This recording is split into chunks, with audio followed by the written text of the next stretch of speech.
Large 4x4s always have a bit of a bad rep for being polluting, but you don't have to worry about that too much with the new Lexus RX 450h because its fuel-saving hybrid system means it's effectively a guilt-free SUV.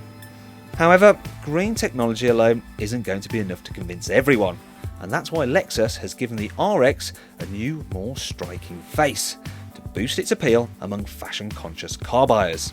Despite the new look, the Lexus RX 450h is just as practical in the back as it was before. You've got plenty of room, as you can see. I've got the seat in my usual driving position and it's spacious for me back here. Got no problems at all. There's also plenty of storage spaces. We've got some aircraft style pouches there. There's decent sized door bins. When you fold this down, you've got a cubby under here and some cup holders there. You can also slide the seats forwards and backwards and recline them if you like. However, other SUVs do that. What they don't have though is a completely flat floor. Now if you look down here, you can see it really is completely flat, and that's because this car doesn't have a drive shaft going from the engine to power the back wheels, because the back wheels are powered by an electric motor. As a result, if you need to carry three abreast here, the person who gets the middle seat really does have somewhere to put their feet, and as a result this is one of the best SUVs for carrying rear passengers. But what's life like for the driver? Well, they're treated to a classy looking cabin built out of high quality materials. Safety is really good too. There are 10 airbags in here. Now I'm not going to point them out, but what I will point out is the cubby spaces, because after all, we do like a good cubby demonstration here on CarBuyer.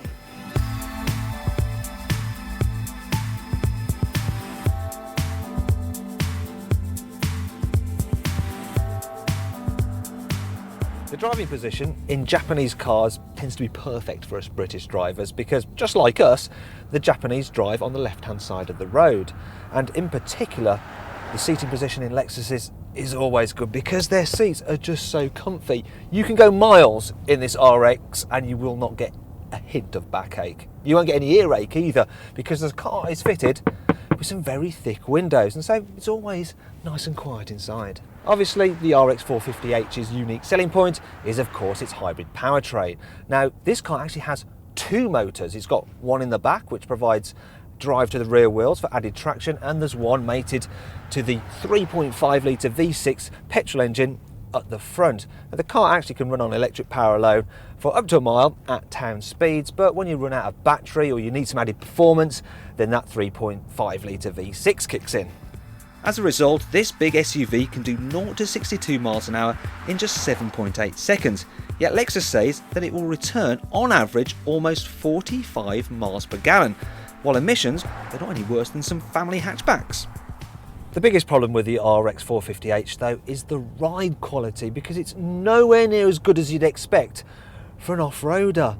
I mean, the suspension just bounces and bobbles over bumps in the road, and admittedly this is the S-Sport model and it has the stiffer suspension, so it's particularly bad. And if you're wondering why I haven't taken this particular 4x4 off-roading, it's because, well, it's not very good off-road.